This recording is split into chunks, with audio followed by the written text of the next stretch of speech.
My boyfriend cheated on me, and somehow that betrayal led me to something I never knew I was looking for. Something that would change the way I thought about love, trust, and the kind of person I wanted beside me. But on the night I found out, none of that existed yet. There was only Gavin. Gavin Pierce and I had been together for almost 3 years. 3 years is long enough to believe you know someone. I knew how he took his coffee. I knew which side of the bed he preferred. I knew when he was irritated, even when he said he was fine.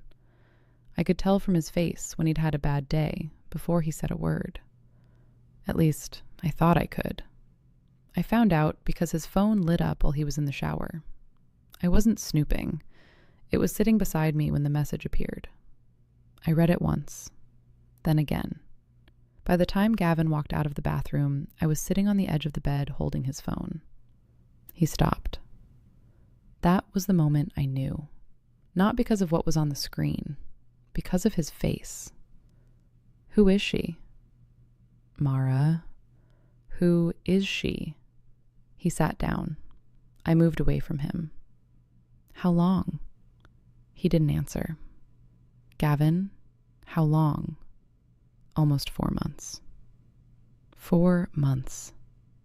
I remember staring at him, trying to understand how 4 months could exist inside 3 years without me seeing it. 4 months meant dinners together, Sunday mornings, my birthday, a weekend away, nights when he'd fallen asleep beside me. Why? I don't know. You don't know? It just happened. I laughed at that. Things don't just happen for 4 months. He told me he'd made a mistake. He told me she didn't mean anything. He told me he was sorry. Then he said the one thing I couldn't understand. I still love you. I looked at him. For almost 3 years, I had thought I knew the man sitting in front of me. Suddenly, I didn't know him at all. I packed a bag that night. The rest came later. For the next few weeks, I wasn't myself. I cried a lot. Sometimes because I missed Gavin. Sometimes because I hated him. Mostly because I kept wondering how I'd been so completely wrong about someone I knew so well. My friends took turns keeping me company. Paige brought food.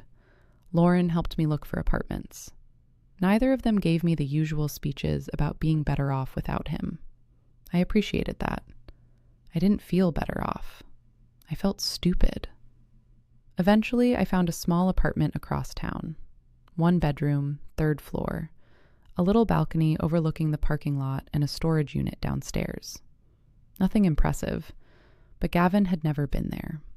That mattered. Moving day was exhausting. Paige and Lauren helped me unpack while I stood in the middle of the living room, wondering how 3 years of my life had somehow become cardboard boxes. Paige held up a framed photograph of Gavin and me. She didn't say anything. I took it from her. Trash. You sure? I looked at it one last time. No. She waited. Then I dropped it into the garbage bag myself. Now I'm sure. That night, after everyone left, the apartment became painfully quiet. I sat on the floor eating takeout because I hadn't unpacked the plates. There were boxes everywhere. For the first time, I understood that this wasn't temporary. Gavin wasn't coming home.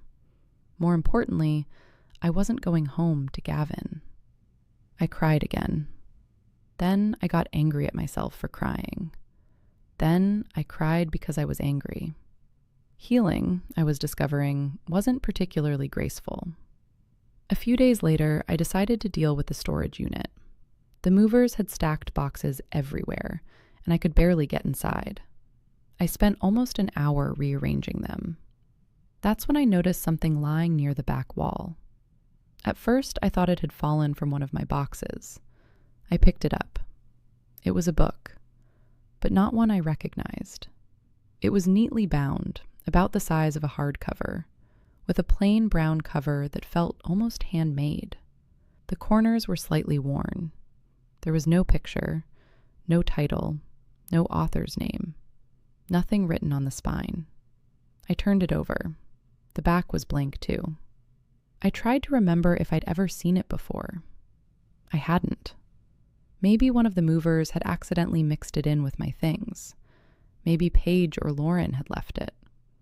Or maybe it had already been in the storage unit. I should have opened it. Instead, for some reason, I didn't. I carried it upstairs with me. That evening, I asked Paige if it belonged to her.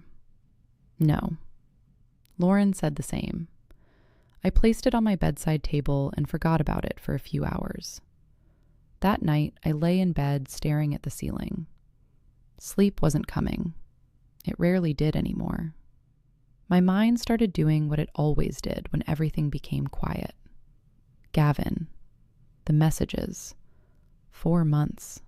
The other woman. Every moment I'd missed. I turned onto my side, and that's when I saw it. The brown book. Sitting beneath the light from my bedside lamp. Plain, unmarked, belonging to someone I didn't know. I reached for it. I opened the book. The first line read, "Emma, for you to know." I turned the page. I saw an elderly couple today. They were walking ahead of me, slowly enough that everyone kept passing them, but they didn't seem to care. They were holding hands. I wondered how long those hands had known each other, how many times they had held each other in happiness, how many times in fear, how many arguments had separated them for an hour, only for one hand to eventually search for the other again. Perhaps there were children, hospitals, funerals, mortgages, bad years and beautiful ones. Whatever happened, somehow those hands were still together. I watched them disappear around the corner and thought of us. I don't know what the years will do to us, Emma, but I hope when our hair has turned white and our steps have become slower, you'll still reach for my hand without thinking. And I hope mine will already be waiting for yours. I stayed on that page for a long time. Gavin had made me wonder whether lasting love was something people simply pretended to have. This stranger wrote as if growing old beside someone was something to look forward to. And somewhere there was a woman named Emma he wanted to grow old with. I turned the page. The next few days at work were difficult. There were emails I had ignored, projects I'd fallen behind on, meetings where I had to force myself to concentrate. But evenings became different. I would come home, change, make something to eat, and open the brown book. One night, Elias, although I still didn't know his name then, had visited a museum. He'd watched a husband and wife with their little boy. The boy walked between them, holding both their hands.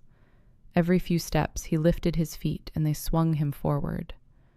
His mother kept telling him they were going to stop. His father kept doing it. Eventually, she started laughing too.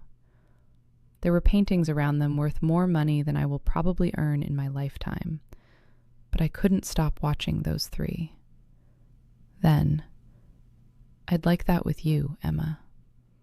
Not necessarily the museum. The three of us. You on one side, me on the other, and someone small between us who believes, for a few precious years, that nothing bad can happen because we're both holding on. I closed my eyes. I could see them. That was becoming the strange thing about this book. I wasn't reading his thoughts anymore. I was seeing them. Another night, he wrote about his neighbor, a woman who lived a few doors away. Her name is Mrs. Whitmore. She's probably the only person in this building who can make these little apartments feel like homes. There are plants outside her door. Something is always cooking. She remembers everyone's name. She gave me soup today because apparently being unmarried means I'm incapable of feeding myself. I laughed. I tried explaining that I can cook. She gave me the soup anyway. Then his words softened. I think I've misunderstood homes, Emma. I've always thought of them as places. Maybe they're not. Maybe home is simply where somebody has made room for you in the ordinary parts of their life. A cup waiting beside theirs. Your things mixed with their things. Someone noticing you're late. Someone expecting the sound of your key. If we ever have a home, I don't care very much how large it is. I just hope when I walk through the door, you're the reason it feels different from every other place in the world. I looked around my apartment. It was quiet. For the first time, the quiet didn't hurt. The passage I returned to most came several nights later. He had seen a woman in a restaurant. She was considerably overweight.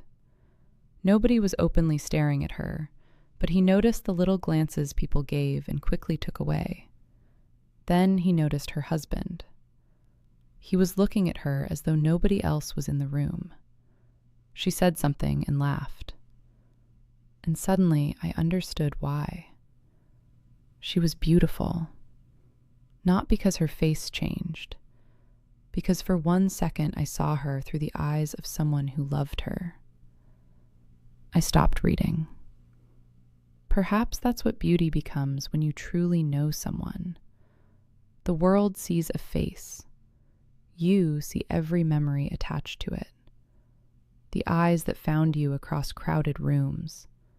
The mouth that said your name when you needed someone.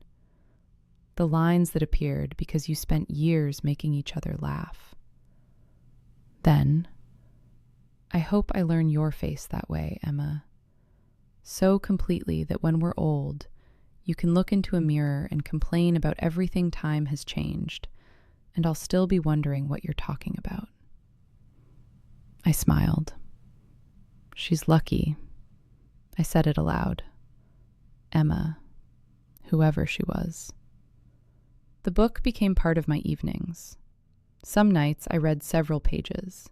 Some nights only one. He wrote about arguments, jealousy, silence, trust, marriage, intimacy, loneliness. He wrote about rainy Sundays and terrible coffee, about wanting someone he could sit beside without having to speak. And somehow, almost every little story eventually returned to Emma. I hope we remember this. I'd like to do that with you. I wonder what you would think.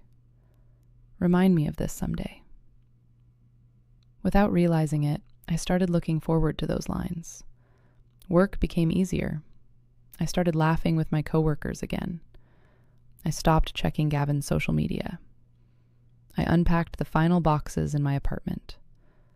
One morning, I caught myself singing while making coffee.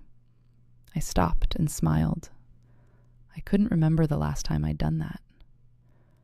That evening, I came home, dropped my bag beside the door, and went straight to the bedroom. The brown book was waiting on my bedside table. I picked it up. By then, I wasn't reading because I was lonely. I wasn't reading because Gavin had hurt me. I was reading because I wanted to know what he would tell Emma next.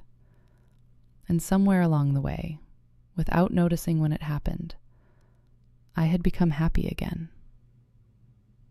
One evening, I reached a page that felt different. Emma, something happened at work today.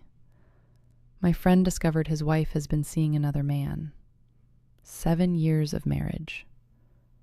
He sat with me after everyone left, and the question he kept asking was what he had done wrong. That troubles me. Maybe he did many things wrong. Maybe she did too.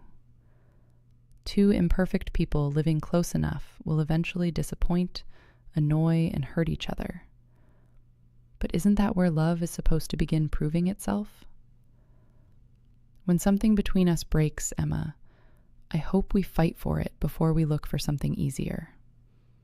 Tell me you're angry. Tell me you're lonely. Tell me I've stopped listening. Wake me at 2 a.m. and tell me you're frightened we're becoming strangers. I may not like hearing it, but give me the chance to hear it. I stopped reading. then continued. Perhaps that is what bothers me most about cheating. Not simply that someone desired another person. It is the deception required to make two realities exist at once. One person knows the relationship has changed. The other is still planning tomorrow. You take away their ability to choose, Emma. You let them invest their heart in a life you already know isn't real. Then came a line that made me put the book down. I wouldn't do that to an enemy. An enemy knows not to trust me. But someone who loves me has lowered every defense. How could that make them the person I treat with less honesty? I thought about Gavin. All those times I'd sensed something was wrong. All the times he'd told me I was overthinking. I picked the book up again. Maybe betrayal hurts so deeply because it doesn't only break the heart. It injures dignity. The person who trusted begins to feel foolish for trusting. Was I not attractive enough? Interesting enough? Loving enough? They stand in front of a mirror, searching for the reason someone else chose to lie. That seems terribly wrong to me. My eyes filled. Trusting someone you love should never be humiliating. The shame belongs to the person who was careless with that trust. Then his words softened. I don't expect love to be easy, Emma. We will argue. We will disappoint each other. There may be days when neither of us understands the other. But I hope we remember that love isn't only what we feel when being together is effortless. Sometimes love is turning toward each other when turning away would be easier. Speaking before resentment becomes silence. Listening before loneliness becomes distance. Repairing before replacing. I wiped my eyes. The final lines were quieter.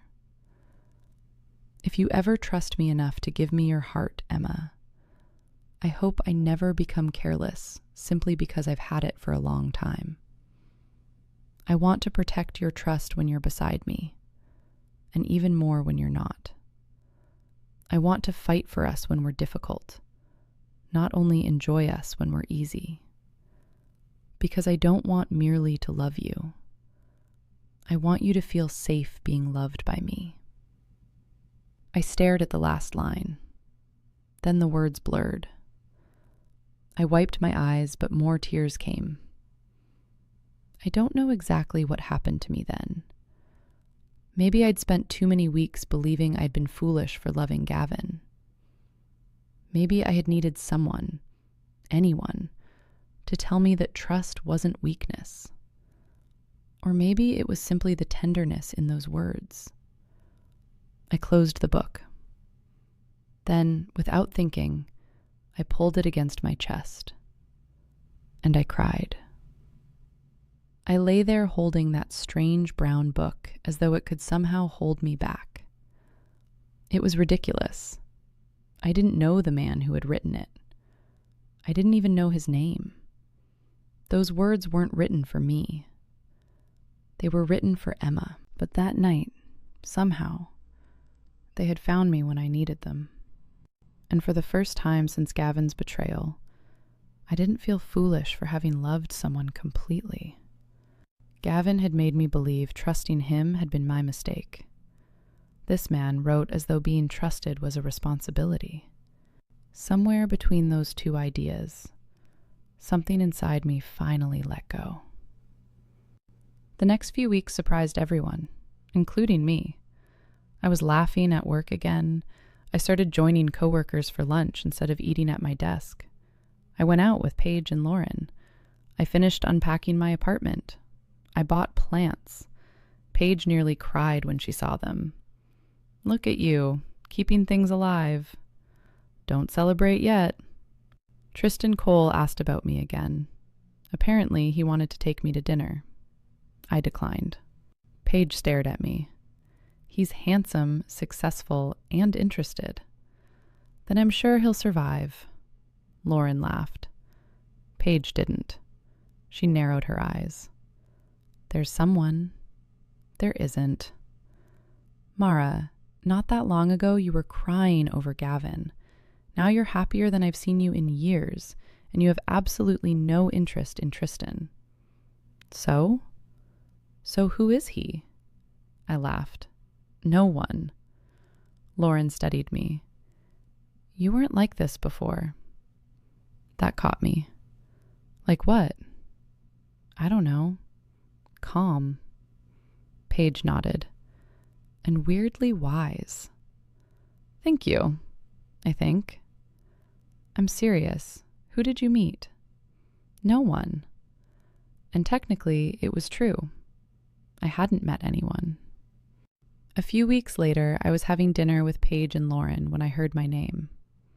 Mara. I looked up. Gavin stood beside our table. For the first time, seeing him didn't hurt. Hi, Gavin. He seemed surprised by how easily I said it. Can we talk? Sure. He glanced at my friends. Alone? No, you came to me. Say what you want to say. He hesitated. Then he told me he'd made a mistake. He'd had time to think. He missed me. He missed us. Finally, he said, I still love you. And I laughed. I didn't mean to. It simply came out. Gavin stared at me. What's funny? I'm sorry. You think I don't love you? I looked at him. I think you believe you do. His expression changed. Mara, I used to think love was about how strongly you felt about someone, missing them, wanting them, being afraid to lose them. I shook my head. I don't anymore. My friends had gone completely silent. If you love someone, Gavin, you fight for the relationship before you look outside it. He looked down. You tell them you're unhappy. You tell them you're lonely.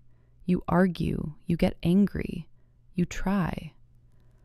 Mara, I know I should have, but you didn't. I wasn't angry when I said it. That seemed to hurt him more. I felt you pulling away. I asked you what was wrong. He looked at me. And you told me nothing was wrong. I'm sorry. You made me believe I was imagining it. His eyes dropped again. You didn't just cheat on me, Gavin. You let me keep loving a relationship you already knew wasn't real. He had no answer. And afterward, I spent weeks looking at myself, trying to figure out what was wrong with me. Mara, there was nothing wrong with me for trusting you. He looked broken now. The old me would have been crying. The old me would have wanted explanations. This time, Gavin was the emotional one. I was calm. I don't hate you. He looked up. I hope someday you find someone you really love. I loved you. I smiled sadly. The next time, love her better. Gavin stared at me. When things get difficult, talk to her. Fight with her if you have to. Fight for her. I paused. But don't make someone who trusts you feel foolish for trusting you. He swallowed. I could see tears in his eyes. For once, Gavin Pierce had nothing to say. I smiled. Good luck, Gavin. He nodded slowly, then walked away. For several seconds, my friend said nothing. Finally, Paige leaned toward me. Okay. What? I'm asking one last time. I already knew the question. Who did you meet? I laughed. No one.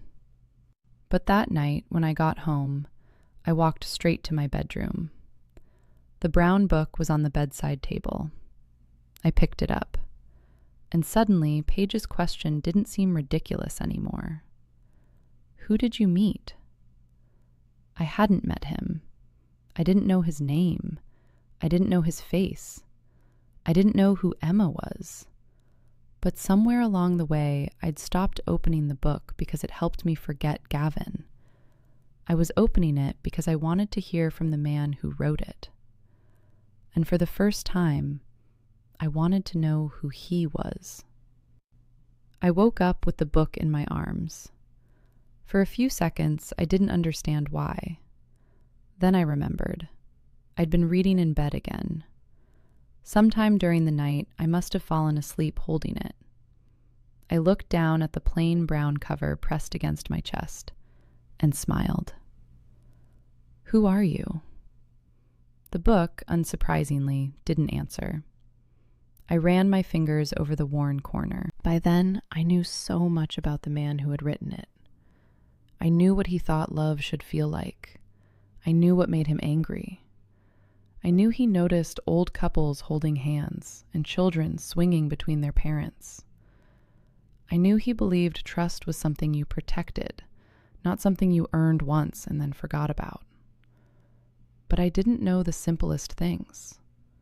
His name, his age, his face.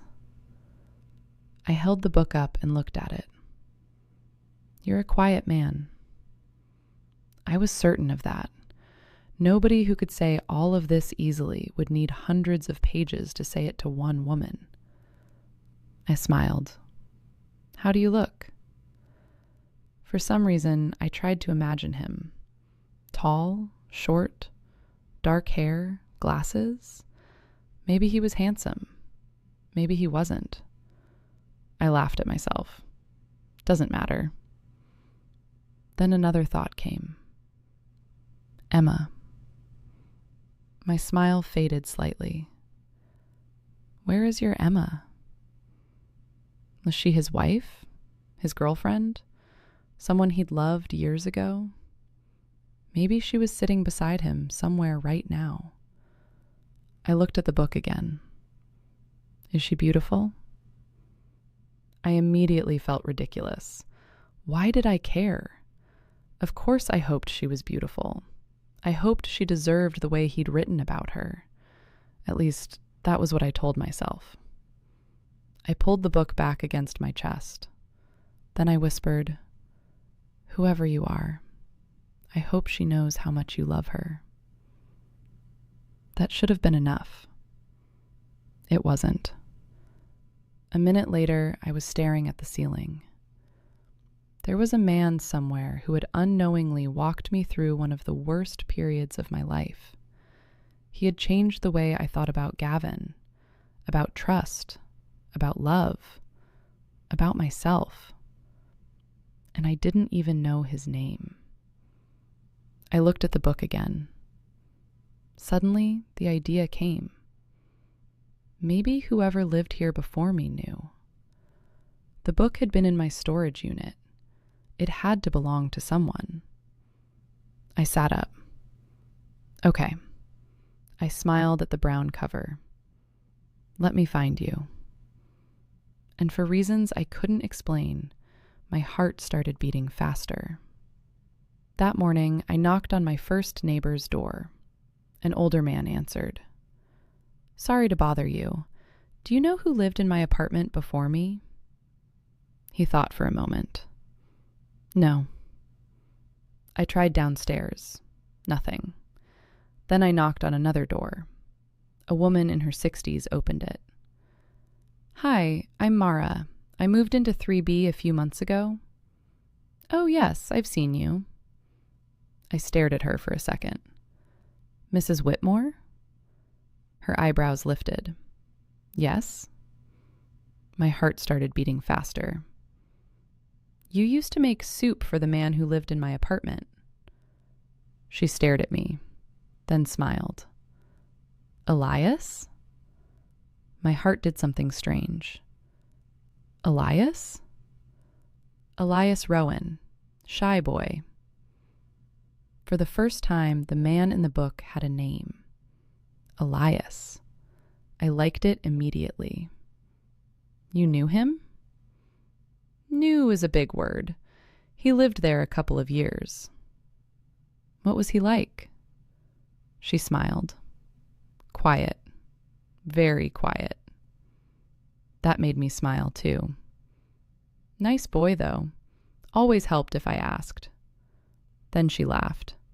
He'd carry groceries up 3 flights of stairs for me, but if I tried to make conversation afterward, he'd escape. I laughed. That sounded exactly like the man in those pages. Do you know where he went? Another city, I think. Something to do with work. What did he do? Computers, software, something I don't understand. Then she looked at me curiously. What did you find? I hesitated. A book. Her expression changed slightly. A brown one? I stared at her. You've seen it? No, but he always had that thing with him. My heart beat faster. Really? He used to sit outside with it sometimes, writing.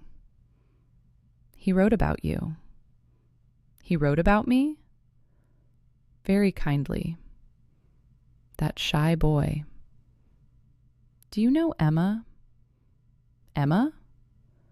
Did Elias ever have a girlfriend? Wife? She laughed. Elias? Not while he lived here. I tried not to react. She noticed anyway. Why? No reason. Her smile told me she didn't believe that. My next call was to the landlord. Elias Rowan? He remembered him immediately. Great tenant, paid on time, never caused trouble. Do you have his new address? No, and I couldn't give it to you if I did. That was fair. I explained about finding something Elias had left behind. The landlord found an old phone number. Disconnected. Do you remember where he worked? No idea. Another dead end. I thanked him and hung up. 3 days later, he called me. Mara, I found something. He had been going through old tenancy records and found a maintenance contact form Elias had filled out. There was a workplace number on it. I wrote down the company name. Suddenly, this had become a search. I called the company the next morning. Elias no longer worked there. They wouldn't give me any information about where he'd gone. I explained that I'd found something belonging to him. The woman in HR was sympathetic but firm. I'm sorry, we can't provide personal information about former employees. I understand. I almost hung up. Then I asked, is there anyone still there who worked with him? That eventually led me to a man named Daniel. Elias Rowan? His reaction was immediate. Yeah, I know Elias. What was he like? Daniel laughed. Why? I found something of his. That sounds like Elias. He'd forget his own head if it wasn't attached. I smiled. Was he really that quiet? Painfully. Then Daniel added, until he had something to say. I became still. What do you mean? In meetings, 20 people could argue for an hour. Elias wouldn't say anything. Then he'd finally speak and everyone would shut up because he'd usually figured out the problem 40 minutes earlier. I smiled. That sounded like him too. Good guy? One of the best. There was no hesitation. Daniel told me about a time his wife had been hospitalized. He'd fallen behind at work. When I came back, half my workload was finished. Elias? Yeah, never mentioned it. I found out from someone else. Another tiny piece. Quiet, brilliant, kind when nobody was watching. Everything I learned about him made the book harder to dismiss as beautiful words. Do you know where he went? Not exactly. He left for a better job. Which city? Seattle, I think. Seattle. It was the first real destination I'd had. Daniel gave me the name of another former colleague who'd been closer to Elias. That call finally gave me what I needed. Elias had moved to Seattle. He was working as a principal software architect for a technology company there. Apparently, he'd done very well for himself. I sat at my desk staring at the company name I'd written down. I had found him.